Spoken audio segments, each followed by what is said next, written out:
Ano ba ang mapapala mo? Mabiyayang araw ng Sabado, kapanalig. Kapistahan ngayon ni San Alberto Magno, Obispo at Pantas ng Simbahan. Ito po si Sister Rose Agtarap ng Daughters of St. Paul para sa mabuting balita. Tayo na pong magnilay sa Ebanghelyo ayon kay San Lucas.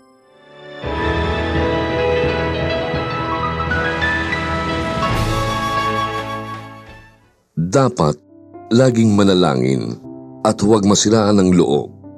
Ito ang sinabi ni Jesus sa kanyang mga alagad sa isang talinhaga. Sinabi niya, sa isang lungsod, may isang hukom na walang takot sa Diyos at walang pakialam sa mga tao. May isa ring biyuda sa lungsod na iyon na madalas pumunta sa kanya at sinasabi, "Igawad mo sa akin ang katarungan laban sa aking kalaban." Matagal siyang umayaw, pero naisip niya pagkatapos, wala man akong takot sa Diyos at walang pakialam sa tao. Igagawad ko pa rin ang katarungan sa biyudang ito na bumibisit sa akin. Baka masiraan pa ako ng ulo sa pagpunta-punta niya. Kaya dinagdag ng Panginoon, pakinggan ninyo ang sinabi ng di matuwid na hukom.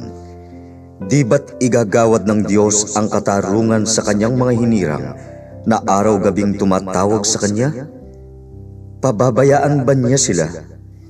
Sinasabi ko sa inyo, agad niyang igagawad sa kanila ang katarungan.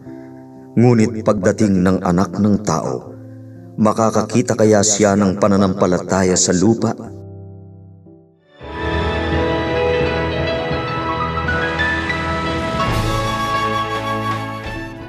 Bakit nga ba kailangan nating palaging manalangin? Ito rin ang tanong ng isang binata sa kanyang kaibigang paladasal. Ano bang napapala mo sa palagi mong pagdarasal, friend? Tanong niya.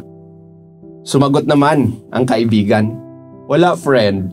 Sa totoo lang, marami pa ngang nawawala sa akin. Anong ibig mong sabihin? Usisa ng binata. Friend, kapag ako'y nagdadasal, nawawala ang kayabangan, kasakiman, inggit, galit, at masamang pag-iisip sa pagkatao ko. Kapag palagi tayong nananalangin, mas nagiging mapagmahal tayo. Kasi tayo mismo ang unang nakikinabang sa ating mga panalangin. At kahit hindi natutupad lahat ng ating kahilingan, unti-unti namang nawawala ang mga bagay na hindi natin kailangan. Sapagkat ang panalangin ay hindi lang para humingi sa Diyos, kundi pagkakataon para mas mapalalim ang ating relasyon kay Jesus. Huwag din tayong mabahala kung wala tayong masabi kahit nakaluhod sa simbahan. Hindi sinusukat ang panalangin sa galing, kundi sa presensya.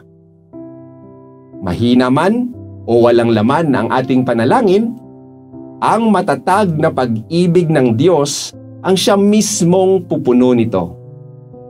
Kung tahimik ang ating panalangin, ang tapat na pag-ibig ni Jesus ay handang makinig sa atin. Kaya kahit pagod, manalangin pa rin. Kung distracted, manalangin pa rin.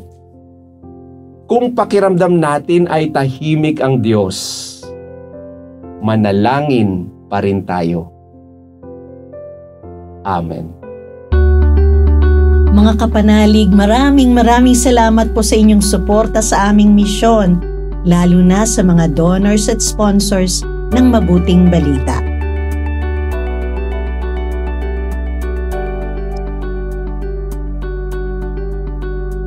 Subscribe, like, share, and follow po lines sa aming social media accounts. At patuloy kaming humihingi ng inyong tulong upang maipagpatuloy ang programang ito. Maaari po ninyong ipadala ang inyong love offerings at donasyon sa aming donations channels. Makakaasa kayo na kasamang lagi ang inyong mga intensyon at kahilingan sa aming panalangin araw-araw. Ito pong muli si Sister Rose na nag-aanyaya sa inyong manalangin para sa mga minamahal nating pumanaw.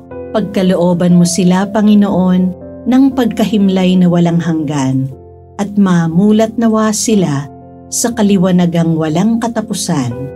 Naway magpahinga sila sa kapayapaan. Amen. We are here to provide a new way of communicating and proclaiming the gospel.